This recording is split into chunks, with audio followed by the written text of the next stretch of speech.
குழுமத்தில் இன்னைக்கு காலேஸ்வரோட குவாண்டம் சீரியஸோட அடுத்த செஷன் அடுத்த பகுதி வந்து இப்போ ஸ்டார்ட் ஆக போகுது. காலேஸ்வர் உங்களோட ஃபீல்ட். Okay, thank you. இது வரைக்கும் இந்த குவாண்டம் கம்ப்யூட்டிங் சீரீஸ்ல நம்ம ஒரு 10 கிளாஸஸ்க்கு மேலேயே பார்த்துருக்குறோம். லாஸ்ட் வீக்ல இருந்து குவாண்டம் சர்க்கியூட்ஸ் எப்படி பில்ட் பண்றது அப்படிங்கிற விஷயங்களையும் அதோட அல்காரிதம்ஸ் பத்தியும் பார்த்துருந்தோம். சின்ன சின்ன குவாண்டம் சர்க்கியூட்ஸ், என்கோடர்ஸ் அண்ட் டீகோடர்ஸ் வந்து பண்ணியிருந்தோம். இப்போ அடுத்த குவாண்டம் கம்ப்யூட்டிங்ல மிக முக்கியமாக பேசக்கூடிய ஒரு டாபிக் என்ன அப்படின்னா குவாண்டம் ஏஐ அப்படிங்கிறது. இப்போ இருக்கக்கூடிய நார்மலான ஆர்டிஃபிஷியல் இன்டெலிஜென்ஸ் உடைய வேலைப்பாடுகளை பற்றி பார்க்கும்போது அவற்றால இப்போ தொழில்நுட்பத்துக்கு தேவையான வேலைகளை அதால செய்ய முடியுது. அதுக்கு இருக்கக்கூடிய கம்ப்யூட்டேஷனல் பவர், அதற்கு அதிகமான ஜிபியு பவர் தேவைப்பட்டாலும் கூட இப்போ இருக்கக்கூடிய சூழலுக்கு தேவையான வேலைகளை அதனால பார்க்க முடிகிறது. அது நாளுக்கு நாள் முன்னேறி கொண்டே வருகிறது. இப்போ இருக்கக்கூடிய ரைசன், இன்டெலுடைய ப்ராசஸர்ஸை தாண்டி நாளைக்கு ஒரு குவாண்டம் ப்ராசஸர் வரும்போது அதில் செயல்படக்கூடிய ஆர்டிஃபிஷியல் இன்டெலிஜென்ஸ் எப்படி இருக்க போகுது அப்படிங்கிறத பத்தி பலருக்கும் பல்வேறு விதமான கருத்துக்கள் இருக்கிறது. தொழில்நுட்ப ரீதியாக தான் நம்ம ஒரு விஷயத்த வந்து என்னைக்குமே அணுகணும். அறிவியல் பூர்வமாக இந்த விஷயத்த பார்க்கும்போது lot of constraints are there. 1008 கருத்துக்கள், மாறுபட்ட கருத்துக்கள் இருந்தாலும் தொழில்நுட்ப ரீதியா பார்க்கும்போது அதுல நமக்கு நிறைய அட்வான்டேஜஸ் இருக்க போகுது. நான் முன்பே சொல்லி கொண்டிருந்த பயோ குவாண்டம் இன்ஃபர்மேஷனாக இருக்கட்டும், அதை தொடர்ந்து வரக்கூடிய பல்வேறு தொழில்நுட்பம் சார் வளர்ச்சிகளுக்கும் அறிவியல் வளர்ச்சிகளுக்கும் குவாண்டம் ஏஐங்கிறது காலத்தின் கட்டாயமான ஒரு தேவை. அதை நோக்கி நம்ம நகர்றதுக்கு ஒரு ப்ராப்பரான ஐடியல் குவாண்டம் ஏஐயை உருவாக்குறதுக்கு நாம் இன்னும் பல தசாப்தங்கள் பயணிக்க வேண்டியிருக்கிறது. குறைந்தபட்சம் இன்னும் 10 வருஷமாவது ஆகும் அப்படின்னு நான் கணிக்கிறேன். ஏன்னா ஒரு குவாண்டம் சிப்ல ஒரு ஏஐயை ரன் பண்ற அளவுக்கு நம்மகிட்ட இன்னும் சிப்ஸ் வந்து தயாரிக்கப்படவில்லை. இப்போ இருக்கக்கூடிய சூழ்நிலையில நம்மளால அதை சிமுலேட் பண்ண முடியுமான்னு கேட்டா கண்டிப்பா பண்ண முடியும். குவாண்டம் ஏஐ சிப்ஸுடைய முக்கியமான பாசிட்டிவ் பாயிண்ட் என்ன அப்படின்னு பாத்தீங்கன்னா, அதால புது புது கண்டுபிடிப்புகளை நிகழ்த்த முடியும். நம்ம இன்னைக்கு பண்ணக்கூடிய நேட்டிவான கால்குலேஷன்ஸை விட அதோடைய இது வந்து வீச்சு அதிகமானதாக இருக்கும்.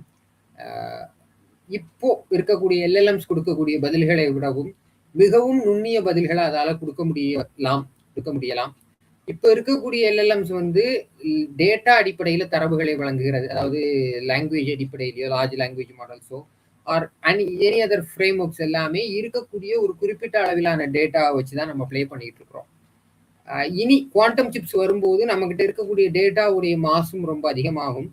அந்த டேட்டாவை சாம்பிளிங் தியரம் மாதிரியானதை வச்சோ இல்ல லெஜெண்டர் மாதிரியான ப்ரொக்ரெஷன்ஸை வச்சோ அதை ஒரு குறிப்பிட்ட வட்டத்துக்குள்ள கொண்டு வந்து அதுல இருந்து நமக்கு கிடைக்க போற அவுட்புட்ஸ் வந்து ரொம்ப அக்யூரேட்டா இருக்கும். உதாரணத்துக்கு சொல்ல போனா குவாண்டம் ஏஐ வைத்து ஒரு மனிதருக்கு எனக்கு தேவையான மெடிசனை நானே உருவாக்கக்கூடிய ஒரு நிலையை கூட உருவாக்க முடியும். எனக்கு தேவையான மாடிஃபைடு மெடிசனை கூட என்னுடைய தேவைக்கு மட்டுமாக கஸ்டம் மெடிசன்ஸ் கூட நம்மளால உருவாக்க முடியலாம். மிக மோசமான நோய்களுக்கு மெடிசன்ஸை உருவாக்கக்கூடிய அளவுக்கு குவாண்டம் ஏஐயுடைய வளர்ச்சி இருக்கலாம். முக்கியமான ஸ்பேஸ் எக்ஸ்ப்ளோரேஷன்ஸ்ல கூட அதனுடைய பங்கு இருக்க போகிறது. இப்போ இது பற்றி ஆராய்ச்சி பண்ணிக்கிட்டு இருக்கக்கூடிய நிறுவனங்கள் அப்படின்னு பார்க்கும்போது அமெரிக்காவின் IBM, அமேசான், மைக்ரோசாஃப்ட் போன்ற பன்னாட்டு நிறுவனங்கள் இந்த ஆராய்ச்சிகளில் ஈடுபட்டு இருக்கிறாங்க. ஒரு அதையும் தாண்டி நம்ம பார்க்கும்போது சீனா போன்ற நாடுகளும் குவாண்டம் ஆராய்ச்சியில தன்னுடைய வேலைகளை செவ்வனே செய்துகிட்டு இருக்கிறாங்க. இந்தியாவை பொறுத்த மட்டும் நம்ம குவாண்டம் ஆராய்ச்சியில வளர்ந்து வரக்கூடிய ஒரு நாடு தான். குவாண்டம் ஏஐ பத்தி நம்ம திங்க் பண்றதுக்கு இன்னும் நாம் ஒரு மிகப்பெரிய தூரத்துக்கு பயணிக்க வேண்டியது இருக்கிறது. ஆனா நம்மிடம் இருக்கக்கூடிய மிக முக்கியமான அட்வான்டேஜ் என்ன அப்படின்னா, we have a very strong mathematical லிட்ரஸின்னு சொல்லலாம். நம்மிடம் இருக்கக்கூடிய சிறந்த மேத்தமேட்டிக்கல் நிபுணர்கள் உலகம் முழுவதும் இருக்கிறாங்க. அல்கரிதம் எழுதக்கூடிய இடத்துல நமக்கும் ஒரு முக்கிய பங்கு இருக்கிறது. சிப்புகள் தயாரிப்புல அமெரிக்கா போன்ற நாடுகள் முன்னணியில இருந்தாலும் சீனா, இந்தியா போன்ற நாடுகள்ல இருக்கக்கூடியவங்க தான் முக்கியமான அல்காரிதம்ஸ் எழுதுறாங்க அப்படிங்கிறத நான் சமீபத்துல வந்த ஆராய்ச்சி கட்டுரைகளின் மூலமாக நாம் தெரிந்து கொள்ள முடிகிறது. இப்போ இந்த குவாண்டம் ஏஐ அப்படிங்கிறது ஒரு தியரி பேப்பர்ல இருக்கக்கூடிய விஷயத்த நம்ம ஒரு இருக்கக்கூடிய இதை வச்சு ஒரு மேனிப்புலேஷன் மாதிரி பண்ணியிருக்கிறோம்.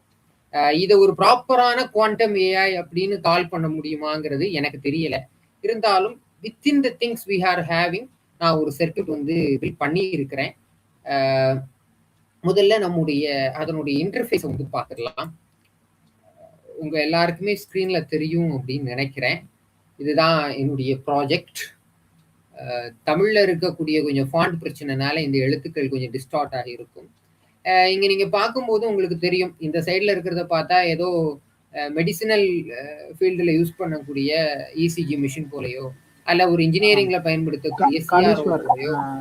குறுக்கிடத்துக்கு மன்னிக்கும், உங்களோட ஸ்கிரீன் ஷேர் வந்து தெரியல. Okay sorry sir.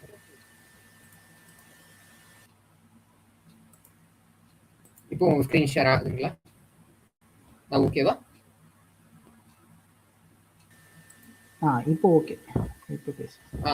தேங்க்யூ. கரெக்டான டைம்ல. இப்போ உங்களுக்கு ஸ்கிரீன்ல தெரியும் அப்படின்னு நினைக்கிறேன். இந்த சைட்ல நீங்க பார்க்கக்கூடியது ஒரு மருத்துவமனைகள்ல பயன்படுத்தக்கூடிய அந்த இசிஜி மிஷின் போலவோ அல்ல ஒரு சிஆர்ஓ, இன்ஜினியரிங் ஸ்டூடெண்ட்ஸ் பிசிக்ஸ் படிக்கிறவங்களுக்குலாம் சிஆர்ஓன்னு ஒரு கேத்தோட் ரே ஆசிலோஸ்கோப்னு வச்சிருக்கோம். அந்த டிவைஸ் போலவோ உங்களுக்கு தெரியலாம். இந்த சைட்ல இருக்கிறது ஏதோ மியூசிக் பீட்ஸ் போல உங்களுக்கு தெரியலாம். இங்க பண்ணியிருக்கிறதுல இந்த இடத்துல நான் 2 விதமான அப்ரோச்சஸ் வந்து யூஸ் பண்ணியிருக்கிறேன். ஆல்மோஸ்ட் 3 விதமான அப்ரோச்சஸ் சொல்லலாம். கிளாசிக்கலான ஃபார்முலாஸை நான் யூஸ் பண்ணியிருக்கிறேன். இந்த இடத்துல ஒரு 3 ஃபார்முலாஸ் நான் யூஸ் பண்ணியிருக்கிறேன். குவாண்டம் மெக்கானிக்கல் ஃபார்முலாஸும் யூஸ் பண்ணியிருக்கிறேன். பென்னிலேனுடைய குவாண்டம் சர்க்கியூட்டையும் இந்த இடத்துல நான் கிரியேட் பண்ணியிருக்கிறேன். அதே நேரத்தில் ஹார்ட்வேர் ரீதியிலான ரியல் வேர்ல்டு டேட்டாவையும் நான் இந்த இடத்துல ப்ராக்ரஸ் பண்ணியிருக்கிறேன். அது என்னென்ன அப்படிங்கிறத நம்ம 1 by 1 பார்க்கலாம். முதல்ல நீங்க இங்க பார்க்கும்போது உங்களுக்கு தெரியும், சோர்ஸ் ஃப்ரம் ஆர்டினோ யூஎன்ஓ அப்படின்னு போட்டிருக்கோம். கிளாசிக் எல்இடி சிக்னல் டைனமிக்ஸ் அப்படின்னு போட்டிருக்குது. இங்க உங்களுக்கு கிடைக்கக்கூடிய இந்த பச்சை நிற லைன்ஸ் வந்து பாத்தீங்கன்னா, நான் ஒரு எல்இடி விளக்கை வந்து பயன்படுத்தி இருக்கிறேன் இந்த இடத்துல. நான் இங்க இந்த சர்க்யூட்டே உங்களுக்கு காட்ட முடியும்னு நினைக்கிறேன். கேமரால கவர் ஆகுமா என்னன்னு தெரியல. மேபி ஓகே, இங்க தெரியும் நினைக்கிறேன் உங்களுக்கு. இதுதான் நம்மளுடைய சர்க்யூட். இந்த ஒரு எல்இடி தான் நம்மளோட ரிசீவர். உங்களுக்கு இதுல ஒரு சந்தேகம் வரலாம், இந்த எல்இடிங்கிறது பொதுவா வெளிச்சத்தை வெளிவிடுவதற்காக நாம் பயன்படுத்தக்கூடியது. இந்த தமிழ்ல வந்து ஒளி உமிழ் டயோடு அப்படின்னு சொல்லுவோம். ஆனா ஆக்சுவலி இது ஒரு போட்டோ ரெசிஸ்டர் தான். இதாலையும் தரவுகளை பெற முடியும். இந்த எல்இடியும் ஆல கூட வெளிப்புறத்துல நடக்கக்கூடிய மாற்றங்களை கிரகித்து சென்ஸ் பண்ண முடியும். இது ஒரு உணர்வியா, ஒரு சென்சாரா இதையும் நம்ம உருவாக்க முடியும். இந்த சென்சார் சர்க்கியூட்டை நான் ஒரு ஆடியோ யூஎன்ஓ போர்டு கனெக்ட் பண்ணி இருக்கிறேன். அதற்காக ஒரு பேசிக்கான ப்ரோக்ராமும் நான் எழுதியிருக்கிறேன். அந்த போர்டும் இது கூட தான் கனெக்ட் ஆயிருக்குது. மேபி கேமரா அங்கே உங்களுக்கு தெரியாமலாம். அந்த சோர்ஸ்ல இருந்து கிடைக்கக்கூடிய டேட்டா இப்போ நீங்க பார்க்கும்போதே தெரியும், நான் என்னுடைய அந்த எல்இடியை அசைக்கும் போது அதுல இருந்து வந்த டேட்டால நிறைய சேஞ்சஸ் வந்து வருது. இந்த இடத்துல நம்ம இன்னொரு விஷயத்த பண்ணியிருக்கிறோம். லெஜெண்டர் வேவ் ரீகன்ஸ்ட்ரக்ஷன் அப்படிங்கிற ஒரு விஷயத்தை நீங்க பார்க்க முடியும். லெஜெண்டர் அப்படிங்கிறது மேத்தமேட்டிக்கல் பிசிக்ஸ்ல இருக்கக்கூடிய ஒரு முக்கியமான பாலினாமியல் ஃபார்முலா சொல்லுவாங்க. இதனுடைய பயன்பாடு அப்படின்னு பார்க்கும்போது மிகப்பெரிய எல்லைகளுக்கு இடைப்பட்ட மதிப்புகளை -1க்கும் 1க்கும் இடைப்பட்ட மதிப்புகளாக இதால் மாற்ற முடியும். அதாவது இப்ப இந்த எல்இடியில இருந்து கிடைக்கக்கூடிய தரவுகள் 0 தொடங்கி 1023 வரைக்கும் இருக்கும். அதை வந்து 0 இருந்து 1023 வரைக்கும் ஒரு குவாண்டம் சர்க்கியூட்ல நம்ம ரைட் பண்ணும்போது அதற்கு அதிகப்படியான கியூபிட் செலவாகும். அந்த சர்க்கியூட் ரொம்ப காம்ப்ளெக்ஸா போகும். இந்த லெஜெண்டர் ஃபார்முலாஸை யூஸ் பண்ணும்போது என்னென்ன நமக்கு பாசிபிலிட்டி ஆகுது அப்படின்னா, தேவையில்லாத சிக்னல்ஸ் இது ரிமூவ் பண்ணுது, தேவையுள்ள சிக்னல்ஸை மட்டுமே எடுத்துக்கொள்கிறது. அதை ஒரு மெஷின் லேர்னிங் லேயருக்கு நான் கோட் ரீட் பண்ணும்போது உங்களுக்கு புரியும் நினைக்கிறேன். ஒரு பைடார்ச் யூஸ் பண்ணி நம்ம ஒரு மெஷின் லேர்னிங் லேயர் இங்க கிரியேட் பண்ணியிருக்கோம். அந்த லேயருக்கு அனுப்புகிறது. அந்த லேயர் இந்த அடுத்தடுத்து வரக்கூடிய சிக்னல்ஸை வந்து மெஷின் லேர்ன் பண்ணி அதை வந்து ஒரு வேவ் பேட்டர்னா உருவாக்குது. அதை நம்ம ஒரு குவாண்டம் சர்க்கியூட்டுக்குள்ள கொடுக்குறோம். அந்த சர்க்கியூட்ல இருந்து நமக்கு கிடைக்கக்கூடிய அவுட்புட்டையும் நம்ம இந்த லெஜெண்டரி வேவ் ஃபார்ம் கூட கம்பேர் பண்ணி பார்க்குறோம். கம்பேர் பண்ணி பார்க்கும்போது நமக்கு இங்க வந்து லாஸ் ரொம்பவே கம்மியா இருக்கிறது. இந்த கொலாப்ஸ் டார்கெட் லாஸ் அப்படிங்கிறது கம்மியாக இருக்கிறது. மேபி இது சாதாரண ஒரு விஷயம் அப்படின்னு உங்களுக்கு சந்தேகமா இருக்குது அப்படின்னா, பாக்குறீங்க நான் வந்து டார்ச் லைட்டை வந்து இந்த இன்ஸ்ட்ருமெண்ட் மேல இது பண்றேன். பாத்தீங்கன்னா தெரியும், வேல்யூஸ் வந்து 1க்கு போகுது. 1ங்கிற ஒரு ஸ்டேட்டுக்கு போகுது. அதாவது ஹை ஸ்டேட்டுக்கு நமக்கு இங்க வேல்யூஸ் வந்து ஜம்ப் ஆகுது. நான் இந்த டார்ச் லைட்டை எடுத்ததற்கு பிறகாக வேல்யூஸ் ஆட்டோமேட்டிக்கா டிராப் ஆக ஆரம்பிக்குது. ஆல்மோஸ்ட் இந்த பேட்டர்னை வந்து இந்த லெஜெண்டரி வேவ் ஃபார்ம் நீங்க இங்க பார்க்கக்கூடிய ஸ்மாலான ப்ளூ டாட்டட் லைன்ஸ் வந்து ரீகன்ஸ்ட்ரக்ட் பண்றதை இங்க வந்து பார்க்க முடியும். Basically what we are doing is ஒரு நிகழ்கால தரவை நாம் வந்து மெஷின் லேர்னிங் மூலமாக ரீக்ரியேஷன் பண்றோம். இதை வந்து லெஜெண்டரி யூஸ் பண்ணாம பண்ணோம் அப்படின்னா பைடார்ச் பண்ணும்போது நிறைய கன்ஸ்ட்ரெயின்ஸ் வந்து வரும். அதை நம்ம லெஜெண்டரி யூஸ் பண்ணி ஒரு 8 பாயிண்ட் ஃபார்முலான்னு சொல்லுவோம். ஒரு 8 தசம அதாவது 8 புள்ளி அடி அக்யூரேசியில நம்ம பண்றோம். இங்க இருக்கக்கூடியதெல்லாம் உங்களுக்கு பார்த்தா தெரியும். ஒரு 8 பாயிண்ட் அக்யூரேசியில நம்ம இங்க இந்த கோடுகள் எல்லாம் உருவாக்கிட்டு இருக்கிறோம். இந்த கோடுகளை கொண்டுட்டு போய் நம்ம ஒரு குவாண்டம் சர்க்யூட்டுக்கு ஃபிட் பண்ணிட்டு அதுல இருந்து அவுட்புட் எடுத்து பார்க்கும்போது என்கோடர் டிகோடர் கான்செப்ட் தான். அதுல நம்ம கிளைன் கோடான் இக்குவேஷன் ஒன்று யூஸ் பண்ணியிருக்கிறேன். அதை பத்தி நான் 2வது டீட்டெயில்டா நான் எக்ஸ்பிளைன் பண்றேன். இது இன்னும் ஒரு ரிசர்ச் ஸ்டேஜ்ல இருக்கக்கூடிய என்னுடைய ஒரு ப்ராஜெக்ட் அப்படின்னு நீங்க எடுத்துக்கலாம். இதுல இன்னும் நிறைய முன்னேற்றங்கள் செய்ய வேண்டியது இருக்கிறது. இது ஒரு 2 நாள்ல முடிய போற விஷயமா இருக்காதுன்னு நினைக்கிறேன். இந்த இடத்தில் நாம் செய்திருக்கக்கூடிய விஷயம் என்ன அப்படின்னு கேட்டீங்கன்னா, குவாண்டம் கணினிகளை பொறுத்த மட்டிலே குவாண்டம் உலகத்தை பற்றி சொல்லுகின்ற போதே நீங்கள் ஒரு விஷயத்தை தொடர்ந்து அப்சர்வ் பண்ணிக்கிட்டே இருக்கணும். அதாவது அப்சர்வர்ஸ் பாயிண்ட் ஆஃப் வியூ அப்படின்னு குவாண்டம் கம்ப்யூட்டிங்ல வந்து நிறைய பேர் சொல்லுவாங்க. ஒரு துகள் வந்து பயணித்து கொண்டு இருக்கிறது ஒரு எலக்ட்ரான். இந்த டேவிஸ் அண்ட் ஜெர்மர் எக்ஸ்பெரிமெண்ட் பத்தி எல்லாம் நான் முன்னாடி உங்களுக்கு எக்ஸ்பிளைன் பண்ணியிருந்தேன். அதுல கூட நான் திரும்ப திரும்ப சொல்லியிருந்த ஒரு விஷயம் தான். ஒரு துகள் ஒரு எலக்ட்ரான் பயணிக்கிறது என்று வைத்துக் கொள்வோமே. ஒரு எலக்ட்ரான் பயணிக்கிறது என்று வைத்துக் கொண்டால் அந்த எலக்ட்ரானை நீங்கள் தொடர்ந்து கவனித்துக் கொண்டே இருக்க வேண்டும். உங்களுடைய observers point of view lost ஆகும்போது அது அடுத்த நேரத்துல நீங்கள் பார்த்து விட்டு ஒரு வினாடி கூட அதை பார்க்காம 2வது நீங்க பாக்குறீங்கன்னா அதோட ஸ்டேட்டை உங்களால கணிக்க முடியாது. இந்த விஷயம் குவாண்டம் கம்ப்யூட்டர்கள் எங்க தேவைப்படும் அப்படின்னா, basically we are getting ton of waveforms. நிறைய அலைகளை தான் நாம் வந்து அவுட்புட்டாக பெற்றுக்கொண்டு இருக்கிறோம். இந்த அவுட்புட்ல ஏதாவது ஒரு இடத்துல நம்மளுடைய ஒரு எரரோ அல்லது ஒரு கனெக்ஷன் லாஸோ நமக்கு ஏற்படும் போது ஒட்டுமொத்த தரவும் அழிந்து போவதற்கான வாய்ப்பு இருக்கிறது. ஏனென்றால் according to science, according to physics, இருந்த ஒரு விஷயத்தை மீண்டும் அதே போல ரீகன்ஸ்ட்ரக்ட் பண்றது, வேவ் ஃபங்க்ஷன் ஒரு கொலாப்ஸ் ஆன வேவ் ஃபங்க்ஷனை ரிவர்ஸ் பண்றதுங்கிறது சாத்தியமே கிடையாது. இந்த பேட்டர்ன் வந்து உங்களுக்கு கிடைச்சிருக்குன்னா இந்த பேட்டர்னை பிசிக்கலா உங்களால ரிவர்ஸ் பண்ண முடியாது. அப்பன்டில் அதை பற்றி உங்களுக்கு தெரியாத வரை அதை உங்களால ரிவர்ஸ் பண்ண முடியாதுங்கிறது விதிமுறை. அது இயற்பியலினுடைய விதிக்கு தான் வேவ் ஃபங்க்ஷன் கொலாப்ஸ் அப்படின்னு இயற்பியல்ல சொல்லுவோம். இந்த பிரச்சனை குவாண்டம் கணினிகளுக்கு ரொம்பவும் முக்கியமானது. உதாரணமாக நான் இப்ப இந்த இடத்துல ஒரு சென்சிட்டிவான கிரையோஜெனிக் குவாண்டம் கணினியை இந்த பிரெட் போர்டுக்கு பதிலாக நான் வைத்திருக்கிறேன் என்று சொன்னால், இங்கிருந்து வரக்கூடிய இந்த என்விரான்மெண்ட்ல இருக்கிறதுனால வேவ் ஃபங்க்ஷன் கொலாப்ஸ் நடக்கிறதுக்கான வாய்ப்பு மிகவும் அதிகமாக இருக்கும். அந்த இடத்துல நம்முடைய இதுவரை சேகரிக்கப்பட்ட தரவுகள் காணாமல் போவதற்கான வாய்ப்புகள் இருக்கிறது. இதை வந்து மெஷின் லேர்னிங் மூலமாக சரி செய்ய முடியுமா அப்படின்னு பார்க்கும்போது, சில ரா டேட்டாஸை நம்ம அனலைஸ் பண்ணும்போது சில இடங்கள்ல கேப் வருது அப்படின்னா மெஷின் லேர்னிங் மூலமாக அதை நம்ம ஃபுல்ஃபில் பண்ணலாம். அல்லது நம்மளுடைய டேட்டாவும் முதல்ல ஒரு மெஷின் லேர்னிங் மாடலுக்கு ஃபெட் பண்ணிட்டு அதற்கப்புறமாக ஒரு குவாண்டம் கம்ப்யூட்டருக்கு ஃபெட் பண்ணி கால்குலேஷன்ஸ் பண்ணலாம் அப்படிங்கிறது என்னுடைய ஒரு பாயிண்ட் ஆஃப் வியூ. அதாவது வேவ் ஃபங்க்ஷன் கொலாப்ஸை தடுப்பதற்கான ஒரு மெஷின் லேர்னிங் ப்ரோக்ராமாக தான் இதை நான் கொண்டு வந்திருக்கிறேன். இது குவாண்டம் ஏஐ எடுத்துக்கிறதா இல்ல குவாண்டம் மெஷின் லேர்னிங் எடுத்துக்கிறதாங்கிறதையும் தாண்டி இது ஒரு ப்ராப்ளம் ஸ்டேட்மெண்ட்டுக்கான தீர்வு. இந்த இடத்துல நம்ம வந்து நான் பைடார்ச்சும் யூஸ் பண்ணிக்கிறேன், பெனிலேண்ட் குவாண்டம் சர்க்யூட் யூஸ் பண்ணியிருக்கிறேன். இந்த இடத்திலும் குவாண்டம் மெக்கானிக்கல் ரீதியிலான ஒரு அலைநீளத்தை, ஒரு ரியல் வேர்ல்டு அலைநீளம், இது அடுத்து என்ன நடப்போகுது அப்படிங்கிறது இந்த எல்இடியில வந்து அடுத்து போட்டான்கள் விழுமா விழாதா இதோட சென்சிட்டிவிட்டியை கணிக்கிறதுங்கிறது ரொம்ப ரொம்ப கஷ்டம். ஒரு ரியல் வேர்ல்டு எல்இடியோட சென்சிட்டிவிட்டியை கணிக்கிறது அப்படிங்கிறது அதே ஒரு மெஷின் லேர்னிங் மூலமாக கணித்து அதை ரியல் வேர்ல்டு அந்த குவாண்டம் சர்க்யூட் வேல்யூஸோட நம்ம கம்பேர் பண்ணி பார்த்து லாஸை வந்து வேவ் ஃபங்க்ஷன் கொலாப்ஸை குறைப்பதற்கான ஒரு திட்டமிடல் தான் இது. இது வெளியில இருந்து பார்ப்பதற்கு ரொம்ப சிம்பிளா ஒரு எல்இடியும் ஒரு சாதாரண இதை வச்சு ₹1 காம்பனண்ட் வச்சு முடிஞ்சு போன மாதிரி உங்களுக்கு தோணலாம். ஆனால் இது ஒரு மிகப்பெரிய ப்ராப்ளம் ஸ்டேட்மெண்ட் அப்படிங்கிறத பார்க்கணும். இன்னைக்கு இருக்கக்கூடிய குவாண்டம் கணினிகளை பார்க்கும்போது இது ஒரு முக்கியமான ஒரு பிரச்சனை. இதை தீர்ப்பதற்கான பல்வேறு தீர்வுகள் ஆராய்ச்சி கட்டுரைகளின் நிலைகள்ல இருக்குது. நான் ஒரு சில ஃபார்முலாஸை யூஸ் பண்ணி இந்த அப்ரோச்சை பண்ணி இருக்கிறேன். இதை வந்து வழக்கம் போல நம்ம வந்து ஓப்பன் சோர்ஸ் லைசன்ஸ்ல தான் கொடுத்துருக்கிறேன். நான் முதல்ல உங்களுக்கு கோட் ரிவீல் பண்ணிக்கிறேன்.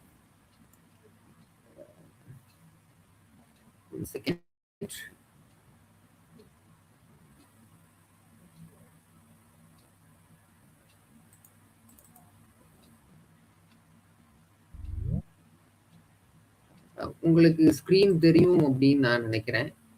I hope. சைஸ் வேணா கொஞ்சம் லார்ஜர் பண்ணிக்கலாம்.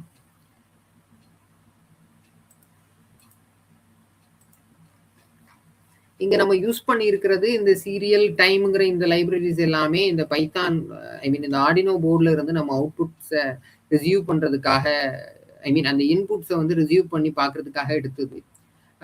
இந்த டார்ச் பைடார்ச்ல இருந்து நியூரல் நெட்வொர்க்ஸை நம்ம இங்க கால் பண்ணியிருக்கிறோம்.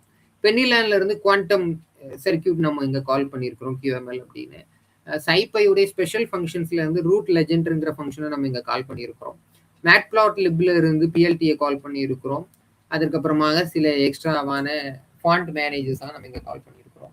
இங்கே நம்முடைய கான்ஃபிகரேஷன் விண்டோ சைஸை வந்து 100ன்னு கொடுத்துருக்கிறோம். ஒரு 8 பாயிண்ட் லெஜெண்டரி சர்க்கியூட்டை உருவாக்கி இருக்கிறோம். நியூரல் நெட்வொர்க்குடைய லேயர் 3 லேயர்களாக வைத்திருக்கிறோம். கியூபிட்ஸ் உடைய அளவு 4ஆக வைத்திருக்கிறோம்.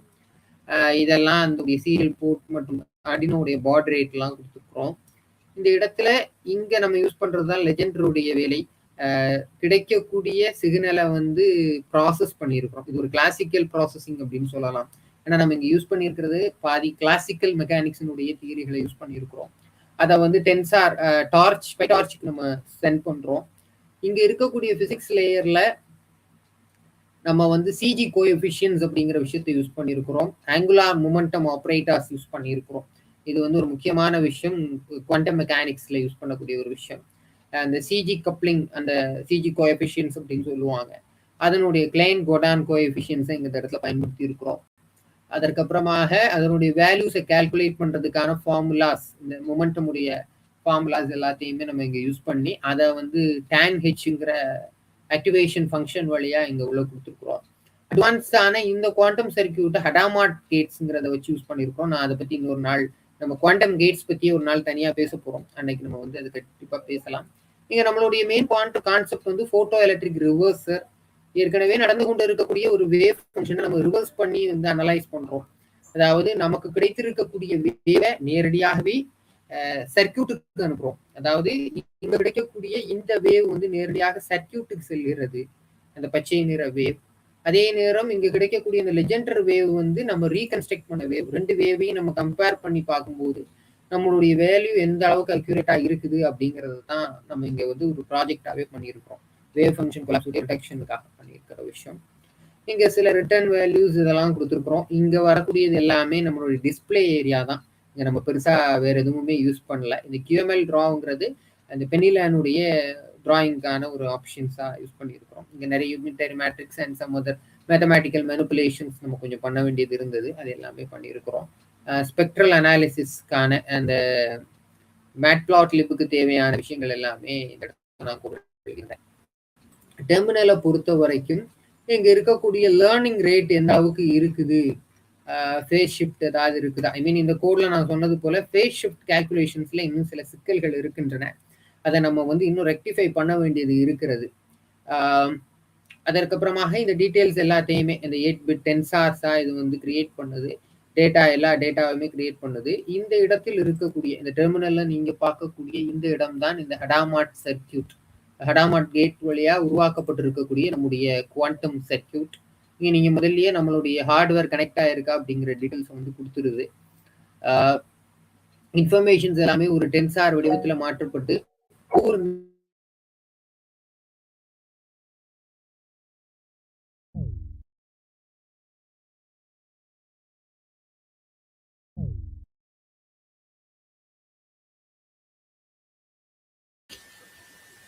காளீஸ்வர், உங்களோட நெட்வொர்க் கட் ஆயிருச்சு. மேபி நீங்க லெசன் பண்ணிட்டு இருந்தீங்கன்னா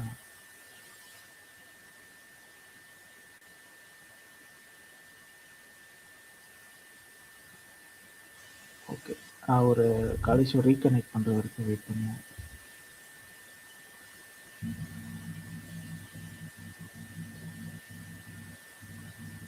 காளீஸ்வர், உங்க ஸ்கிரீன் அப்புறம் இடையில ஒரு கட் இருந்தது உங்களுக்கு. ஆமா, ஸ்கிரீன் ஷேர் கட் பண்ணிட்டு கூட மறுபடியும் ரீகனெக்ட். மேபி இப்போ ஸ்கிரீன் ஷேர் ஆகுதா? இல்ல, இப்போ ஸ்கிரீன் ஷேர் ஆகுது. இப்போ ஷேர் ஆகுது. Okay okay okay okay. லாஸ்டா எதுல உங்களுக்கு அந்த கட் இருந்தது?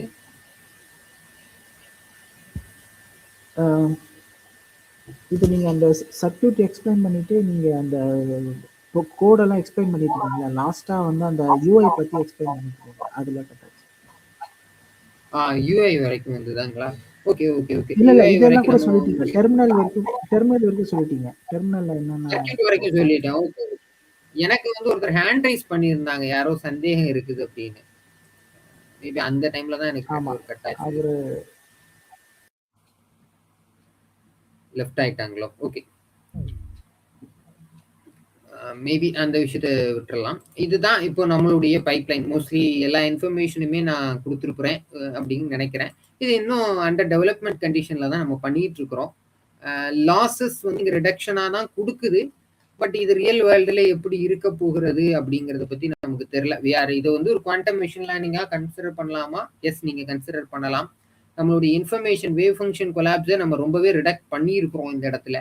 ஸோ அதன் மூலமாக நம்முடைய தரவு அழிந்து போவதை நம்மால தடுக்க முடியும். ஃபார் அன் எல்இடிக்கு இது சாத்தியமான விஷயம். ஏன்னா இங்க 1 ஸ்டேட்டும் 0 ஸ்டேட்டுக்கும் இடையில ஒரு லீனியரான ஒரு சேஞ்ச் தான் இருக்க போகுதுங்கிறப்போ இது வந்து ஒரு சாத்தியமான விஷயம். ஆனா ரியல் வேர்ல்ட்ல இது எப்படி பெர்ஃபார்ம் பண்ணும் அப்படிங்கிறதுக்கு இன்னும் நம்ம நிறைய அல்காரிதம்ஸை வந்து டெவலப் பண்ண வேண்டியது இருக்கிறது.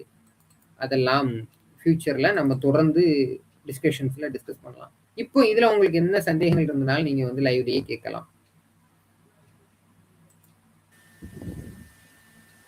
ஸோ உங்களோட அந்த ப்ராஜெக்ட் வந்து பேசிக்காக வந்து எல்இடியில இருந்து ரிவர்ஸில் வந்து டேட்டா எடுக்குது. அதாவது அது எல்இடியை நீங்கள் இதை ஷோப் ஐ மீன் அதை எரிய வைக்க மாட்டீங்க. பட் ஆனால் சென்சார் அது வழியாக ஒரு சென்சார் எடுத்து அது வழியாக வந்து நீங்கள் அந்த வேவ் ஃபார்மை வந்து டெவலப் பண்ணுறீங்க. அந்த வேவ் ஃபார்மையும் நீங்கள் ஏஐ கிட்ட கொடுக்குற ஒரு டேட்டாவை வச்சு வர அவுட்புட்டையும் கம்பேர் பண்ணி ரெண்டுமே வந்து அக்யூரசி வந்து எவ்வளோ இருக்கு அப்படின்றத செக் பண்ணுறது தான் ஓவராலாக உங்களோட அந்த ப்ராஜெக்ட். கரெக்டுங்களா?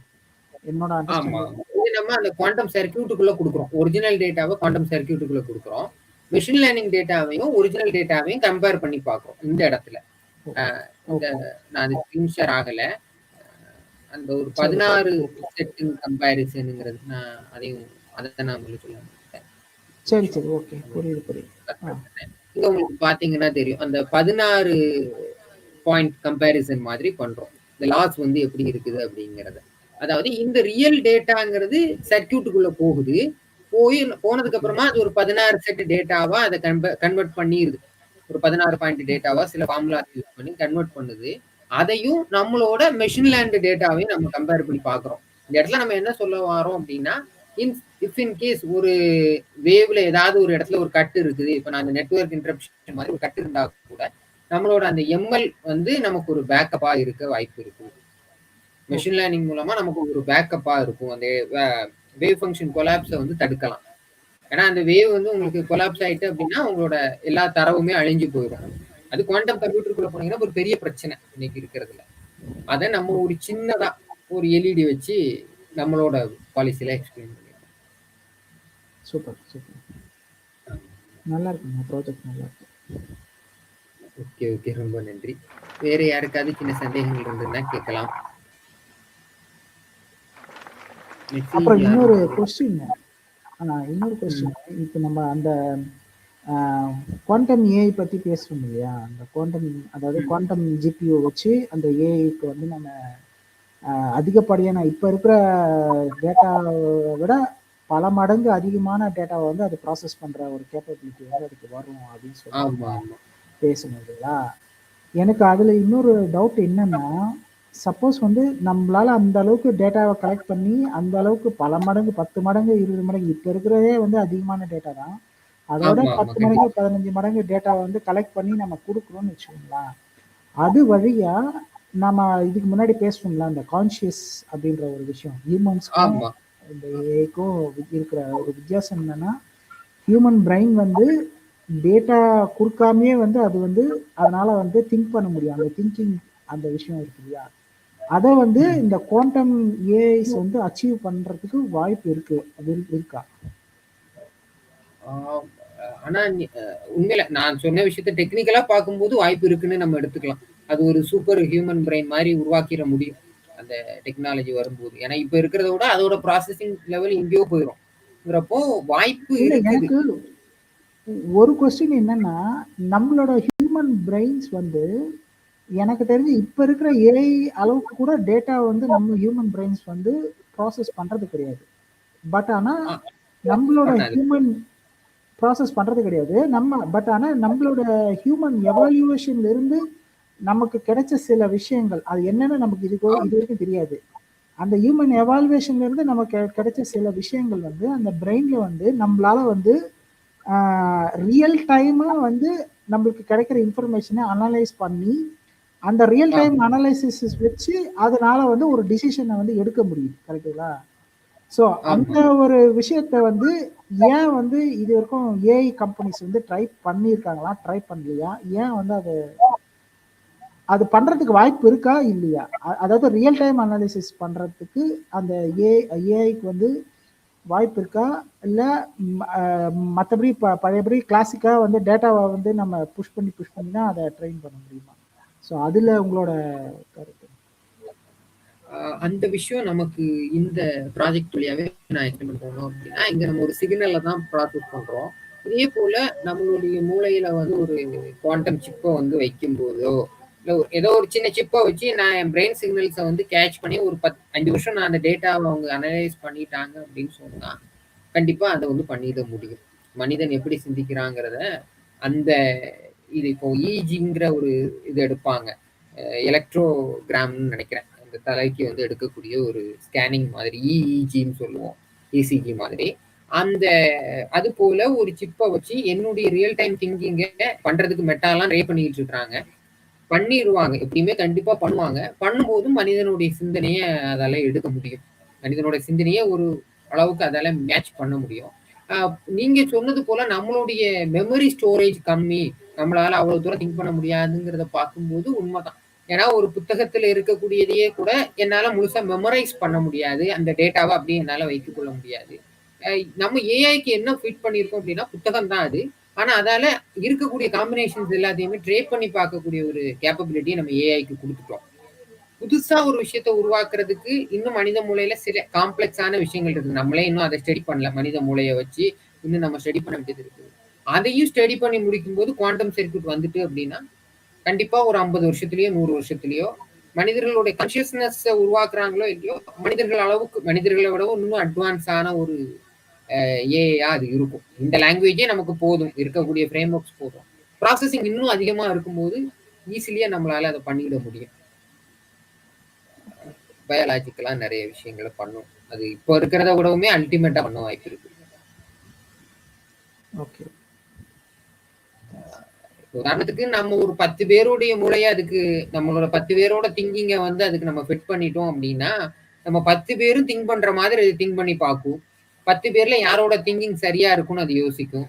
அதை அனலைஸ் பண்ணி அதால ஒரு அவுட்புட்டை கொடுக்க முடியும். இப்போ இருக்கக்கூடிய மெஷின் லேர்னிங் மாடல் அது டேட்டா வழியா பண்ணுது. இந்த குவாண்டம் சிப்ஸ் அது சிக்னல்ஸ் வழியா பண்ணக்கூடிய ஒரு வாய்ப்பை நம்ம கொடுத்துட்டோம், ஒரு வேவ் வழியாவே பண்ணக்கூடிய வாய்ப்பை கொடுத்துட்டோம் அப்படின்னா ஈஸிலி அதை பண்ண முடியும். இப்போ இருக்கிறதுக்கு இப்போ நம்மகிட்ட தியரி இருக்கிறது, ஆனா பிராக்டிக்கலா பண்ணுவாங்க. கண்டிப்பா அதுக்கு நாட்கள் ஆனா கூட கண்டிப்பா பண்ணுவாங்க. ஓகே. இருந்தாலும் அது ஒரு பெரிய ஃபேசினேட்டிங்கான விஷயம் தான். அது நம்ம இன்னும் நிறைய ஸ்டடி பண்ண வேண்டியது இருக்குது. என்னுடைய ஒரு பாயிண்ட் ஆஃப் வியூ தான் நான் அது சொல்றேன். ஓகே. வேற யாருக்கு ஏதாவது சந்தேகங்கள் இருந்தா கேட்கலாம். வேற யாருக்கு ஏதாவது சந்தேகங்கள் இருக்குதா? இவங்க யாரோ ஒருத்தங்க மெசேஜ் பண்ணி இருந்தாங்க குரூப்ல, நான் பேசிட்டு இருக்கும்போது. ஏதாவது சந்தேகங்கள் இருந்தது அப்படின்னா நீங்க கேட்கலாம். மேபி சந்தேகங்கள் எதுவும் இல்லை அப்படின்னா நம்ம இந்த லைவ் செஷனை வந்து இதோட என் பண்ணிக்கலாம். அடுத்த வாரமும் ஒரு புதிய குவாண்டம் கம்ப்யூட்டிங்ல இன்னும் என்னென்ன வாய்ப்புகள் இருக்குது, ஏதாவது பாசிபிலிட்டிஸ் இருக்குதா, அல்லது இதே ப்ராஜெக்ட்ல இன்னும் நான் ஏதாவது இம்ப்ரூவ்மெண்ட் பண்ணியிருக்கேனா அப்படிங்கிறத பற்றியும், இல்லை ஒரு ஃபேசினேட்டிங்கான குவாண்டம் கம்ப்யூட்டிங் டீட்டெயில் பற்றியும் நம்ம அடுத்த வாரம் தொடர்ந்து பேச தான் போகிறோம். தெரியாதவங்களுக்காக சொல்கிறேன், ஓப்பன் சயின்ஸ் லேப்ஸ் கூட சேர்ந்து ஒவ்வொரு வாரமும் சனிக்கிழமை இரவு 10-15 மணிக்கு நம்ம ஒரு சீரீஸ் வந்து பண்ணிட்டு இருக்கிறோம். அதை பற்றின டீட்டெயில்ஸும் உங்களுக்கு ஆன்லைனில் கிடைக்கும். தொடர்ந்து நம்மளோட இதை வந்து வாட்ச் பண்ணுங்க. உங்களுடைய சந்தேகங்களை நீங்கள் வந்து லாஸ்ட் வீடியோஸ்லாம் சொல்லியிருந்தோம், டிஸ்கார்ட் சேனலில் போய் நீங்கள் கேட்கலாம். உங்களுக்கு தெரிந்த விஷயங்களையும் ஷேர் பண்ணுங்க. புது புது சந்தேகங்கள் கேட்க கேட்க தான் நம்மளுடைய அந்த தேடுதலும் அடுத்த நிலைமைக்கு போகும். ஜாயின் பண்ண எல்லாருக்குமே ரொம்ப நன்றி. நம்ம இதோட இந்த லைவ் செஷன வந்து எண்ட் பண்ணிக்கலாம். நன்றி.